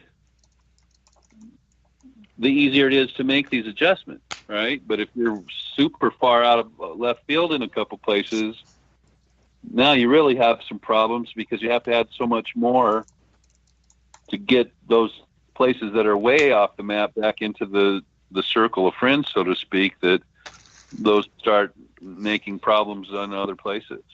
Yeah, true. So again, it's just kudos to really try to think, what am I doing? And too many people, I think, just either they don't ever step outside of the box and all they want to do is make recipes. And if that's all you want to do, that's fine.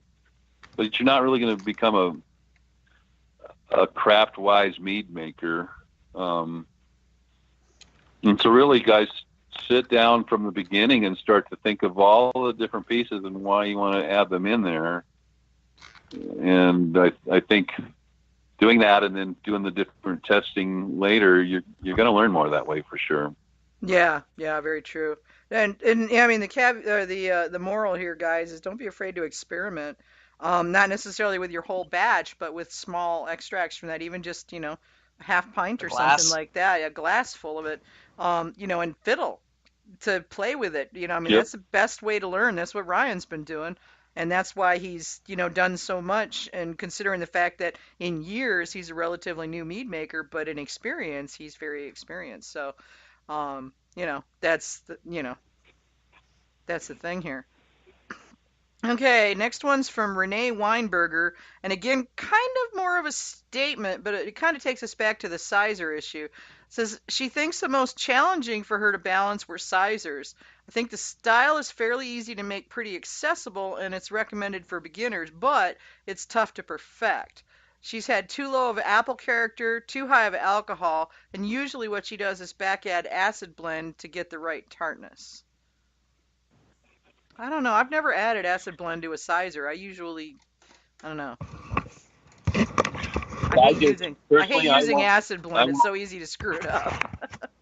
I don't use acid blend at all. because you're taking the different blends. You're taking your citric acid, your tartaric, and your malic, and you're pre-blending those when you buy them. I honestly don't know when you would ever want to use citric acid for anything other than cleaning your car. Well, it would be. I think, I mean, why not use lemon juice? You're getting the same thing, and then you also get a bit of a flavor there, too. Yeah. That was my point I was going to make, is that if you want some citric notes, zest is by far better than that. And I've never tasted citric acid that didn't taste like those stupid sugar glowworms or what. I don't know what they are, but you know what I'm talking about. The candy that... Gummy glowworms. Yeah, but citric acid always tastes like that, and I just wouldn't use it in anything. I would either use the real life citrus from I've even used zest from grapefruits, and obviously lemons and limes and oranges, and but yeah, I really don't see a need to use citric acid myself.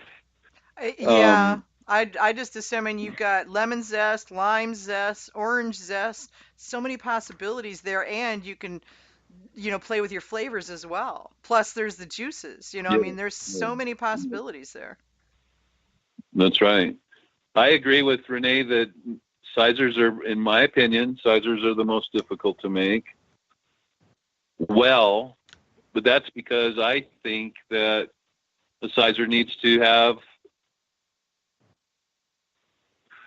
more balance than I think too many times people make a sizer and they went and bought, one apple juice, and even if it's a blend, that's great. And maybe I'm sure back east, in Appleville, you can go find the farmers in the fall that have already pre-blended apples by design with intention and with some intelligence.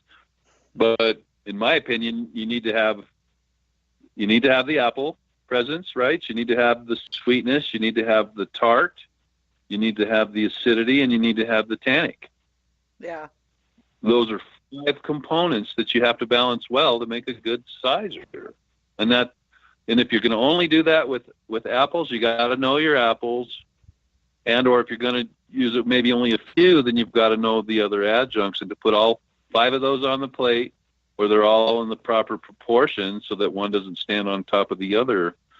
That's and very difficult in my mind to do correctly. And I think oftentimes people just take one apple juice and ferment it and then add some spices to make it an apple pie or something. And a lot of times those just taste like fermented apple juice, which in my mind's far from a cider. I'm guilty on the spices part, but I like a blend of apples. But I mean, getting it correct that's another one of those slippery slopes, because everybody has their own idea of what correct looks like for an apple blend and what they're trying to accomplish, and they may be looking for a much more tannic blend. They may be looking for something that is, leads with pink ladies as opposed to, say, a Macintosh, or Ken's really fond of heirloom blends. He's like really big into the heirloom blends. So, I mean, there's a lot of, there's what, 633 different apple varieties or some ungodly amount like that. Literally, the possibilities are endless, so, I just want to put out there, don't make yourself crazy over coming up with the quote unquote perfect apple blend. Come up with an apple blend you like. Use that. That's right. Yeah. But know this too, that making a sizer, we just talked, I just rattled off the 5 different spokes of the tire, right? Yeah. What makes this especially difficult to manage is because you add any one of those 5 pieces and it changes the balance of every of the other 4 left over, doesn't it? Right, which is why you play with it to see what you're going to get. Right. That's probably the best playground to go learn and to play, because if you add tannins, it changes your sweetness perception. It will change your acidity. It'll change your tartness. If you add honey, it changes. In other words, anytime you move the dial on any one of those 5 pieces, it also moves the dial on all the rest of the remaining 4. And that, in and of itself, is the very challenge that we're trying to learn to do to become mead makers that can make mead with the magic, right, that we talked about earlier on in the show. That's, you guys know from being at different competitions, don't you, Vicki? There's just the stuff that has the magic. There might be something that's almost as good next to it. Yep. But if it doesn't have the magic, it's just a good mead. But when you hit the magic, it's like, oh my God, this is just fabulous good, right? And those are the ones that go on to medal, as opposed to the ones that maybe pass to the second round but don't medal because they're close but no cigar. You know, I mean, right. It's sad because there are a lot of meads that are so close, and that doesn't make them bad meads. It just makes them not quite as good as this mead over here, as for itself. You know, I mean, yeah, it's hard. It is. The difference between a 44 and a 46 is as big of a difference as it is between a 30 and a 40. Yeah. Almost. You know, you see what I'm saying? The closer you get to the really, really, really good stuff, they're incrementally small but make a huge difference. And well, it's like the seismic scale. It's not logarithmic. That's right. You know, that's right. Or not linear, I should say. It's logarithmic. But yeah. Yes. Yeah, exactly. Okay, we've got one last one, and we're actually going to maybe make it under 2 hours. We'll see. You jinxed it. Yeah, I know, right? Okay, this last one's from Nancy Hartling, and she says, I have a raspberry rosehip hibiscus that I made quite a while ago. When I bottled it, I never even dreamed it would need acid, but after aging out a bit, it really does. I really struggle with acid additions because when I bottle, I never think it needs it, but given time, it always does, so it's like throwing darts for me guessing how much to add. Equally frustrating, the feedback I get from mead judges for the stuff I've entered is always, great mead, a touch flabby. Yeah, that comment generally does mean they think it needs more acid too. Yeah. Yes. So I think the first telling that I heard there was that I don't generally think about needing to add acid. I would like to say to all of our listeners that I think you would do well to just assume from the very beginning that every mead you make is going to need some acid. And then go play with the drop system like I talked about. Play with the different types of acids as well. And so if you start out with the idea, okay, I'm just going to take Ryan's advice. I'm going to assume every mead I make is going to need some acid. Like the one guy that we talked about, just 3 or 4 examples laid behind us, ended up doing all these things and found out I didn't need to do anything different. You might occasionally get a mead like that. But by and large, almost every mead does better with acids and oaks. So just assume they need them and then go play with them. If you find out they don't, no harm, no foul, although you've had a chance now to educate your tongue better, right? You've gone again and you saw the difference between the 1 drop, 2, 3, 4, all the way to pushing it over the falls and going, oh, that's too much. Those are learning experiences that are going to stick with you the rest of your life. And then for Nancy, we've already talked about how you set up the shot glasses in front of the carboy and you play that game. Yeah, yeah, true. So, yeah, in this case, then what Nancy probably would want to do is, well, sadly, this has already been bottled, but unbottle maybe one of them, spread it across half a dozen glasses, and fiddle. Uh-huh. Oh, I heard that, to taste it with and remember next time you bottle something to taste it with thinking about things you could do for it, or even, doing some experiments before you bottle it. Yeah. Well, and knowing that a lot, a lot of things fall off over time. Mm. Yeah. What do you Yeah, need like to do it's possible that because your alcohol's still a little bit sharp, that you might not feel you need a little bit of acidity, but when the alcohol mellows out, then you do. You change one thing, it affects point. everything else. That's a good point. Or maybe you're still making meads that are coming out nice and well, but you may find that over a handful of months or a little more that maybe there were some fusels in there. I used to think, before I understood what I now know, that any and every fusel was bad. That's not the case. A lot of what we enjoy as flavor profile do come from fusels.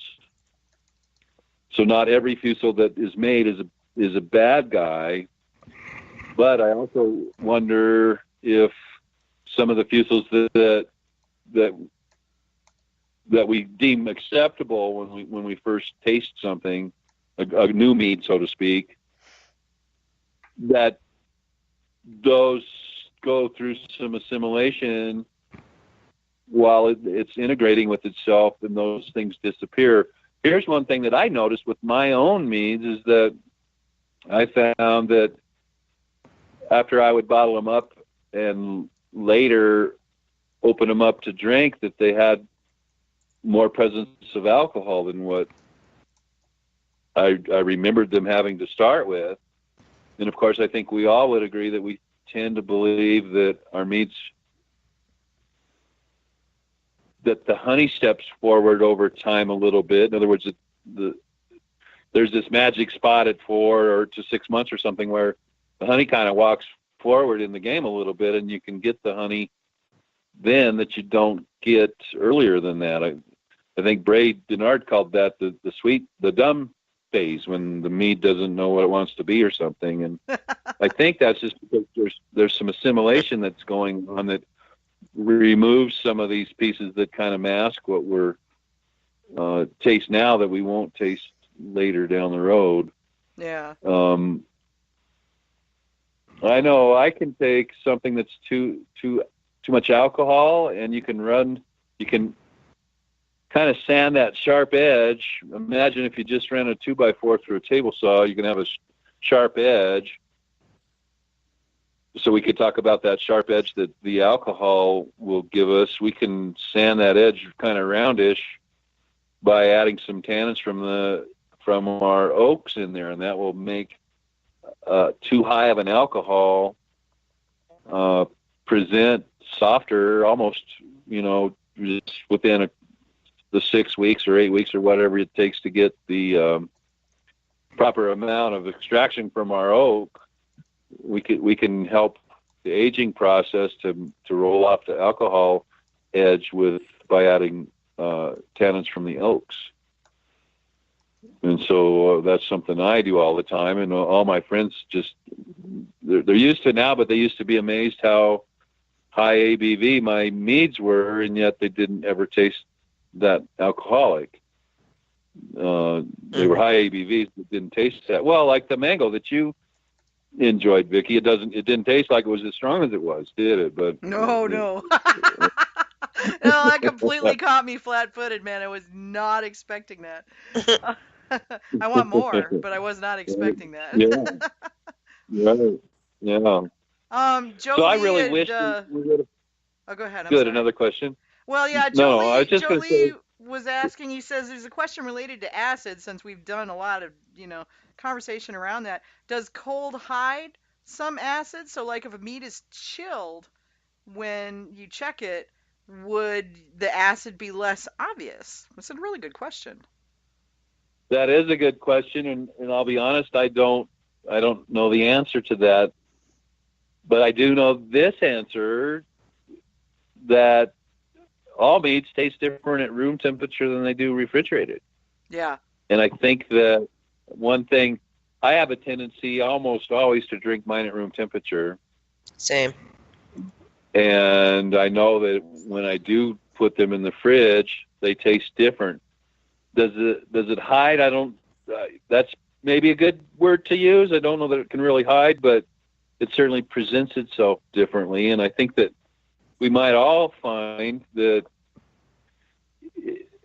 And here I am, Mr. Test All and check everything out and try these different things.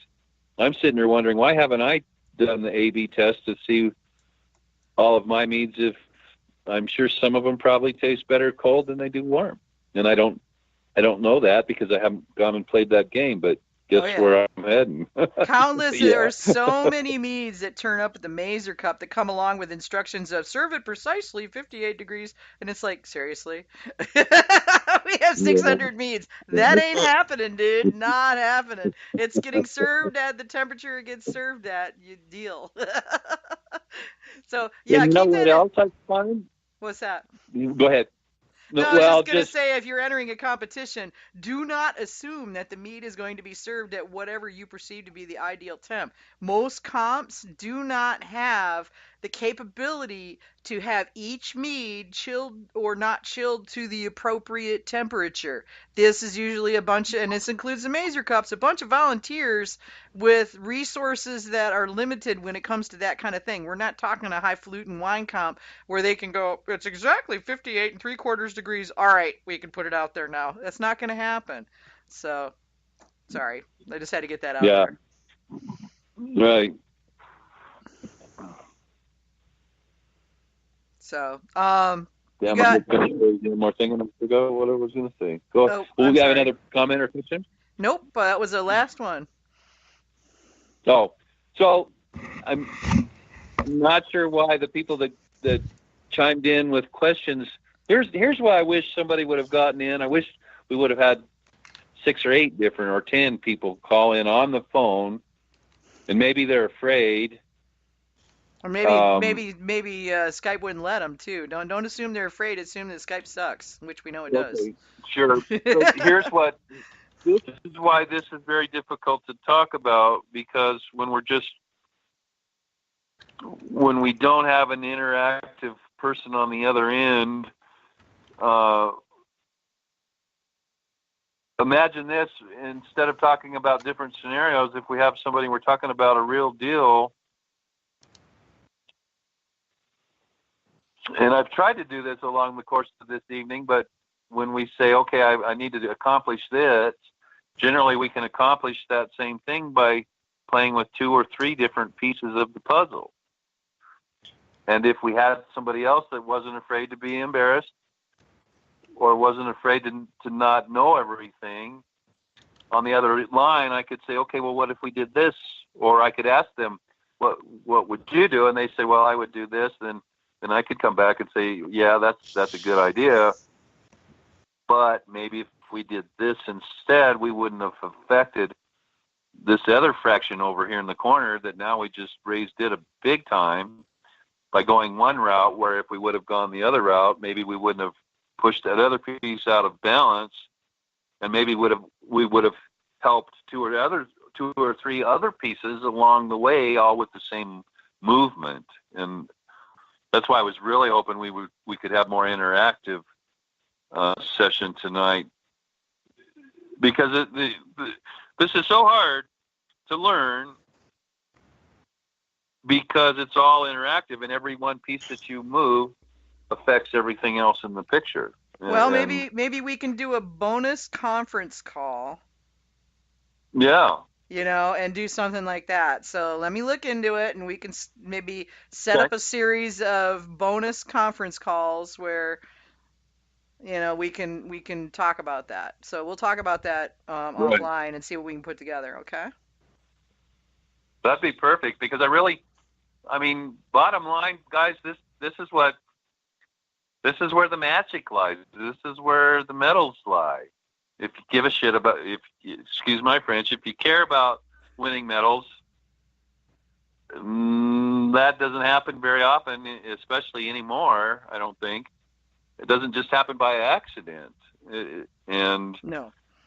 No, it doesn't. I mean, Yeah, I make good mead, but I mm, wouldn't enter a competition because A, I'm too lazy to enter competitions, and B, I Mhm. get my ass waxed by some of these ones that are coming through. I mean, there's some damn fine meads coming in.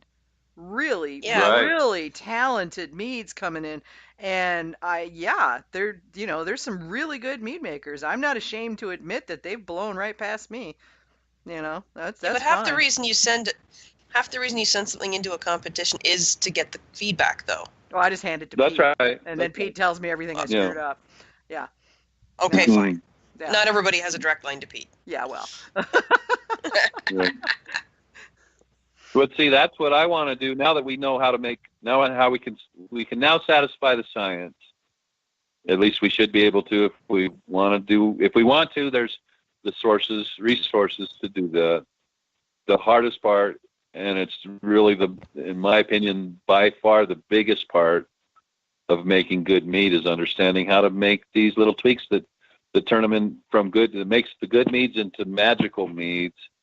And I can guarantee you, all the guys that we see in all the competitions taking the things home, they're not doing this by accident. They're doing it because they understand what we're trying to talk about this evening. I can promise you that.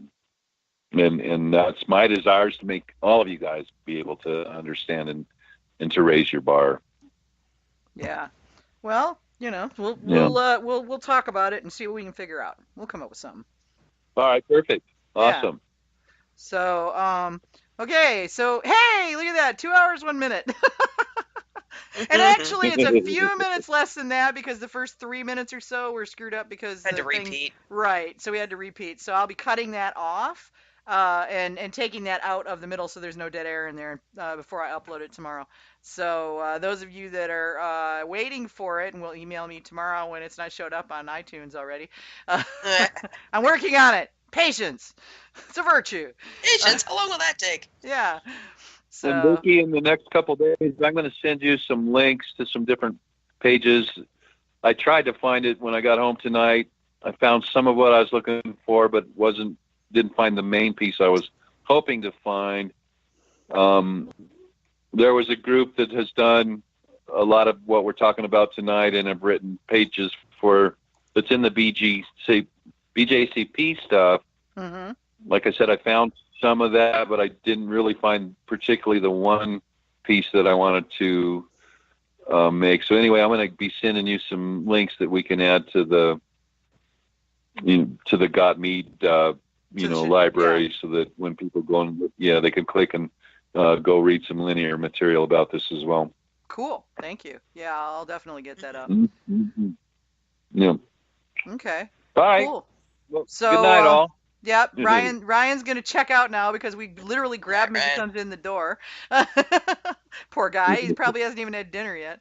Um, and we've got upcoming June 7th at Boss Meadery in Wisconsin, Comedy at the Meadery. They literally have something going on almost every night of the week. So if you're anywhere near Boss Meadery in southern Wisconsin or central Wisconsin, you really need to go check it out. June 8th, as we mentioned earlier, Destination Unknown Brewery in New York, Jamizzo Night Jamizzo Night Fundraiser for WA Meadworks. June 10th, Schramm's Mead is having a mead and cheese pairing event. On June 16th, Groenfell Meadery is having, they're paired up with their local Renaissance Festival, and they're doing this dinner, Asian Influence, a Traditional Renaissance Feast. That should be fun. Cool. Yeah. June 18th, Superstition Mead is doing Superstition Mead versus Bottle Logic pairing, a McKellar event at the McKellar Bar. So that should be interesting. And then June 24th, Rabbit's Foot Meadery is doing a guided cheese and mead pairing. And then, of course, the big Summer Palooza event, Nectar Palooza, Bee Nectar Palooza, on August 4th and 5th is an international beer, cider, and mead festival in Michigan. So, dang, it's like literally a week before I go to Australia, or I'd so be there. Yeah. And next week, we're going to be talking with Raphael Lyons, who's owner of Enlightenment Wine in New York. He makes really interesting and unique meads. I got to try most of them when I was at the New York Fermentation Fest. And he works in partnership with a cocktail master who takes his meads and makes custom cocktails with them. So there's some really interesting stuff going on there. So we're going to have him on next week. So I'm waiting for final confirmation, so hopefully the schedule all works out. But he had said that he could come on, so we should be good, and I'll let you guys know if it changes. But yeah, this should be fun. And that's what we got for tonight, y'all. Thanks for all the people who sent in information, asked on both the chat and on social media for more information. And we'll let you guys know as we come up with some new stuff. Ryan and AJ and I will talk and see what we can figure out. So we'll let you guys know what we come up with. And that said, we'll see you next week, same bat time, same bat channel for another episode of Got Me Live. Night, everybody. Night, everybody.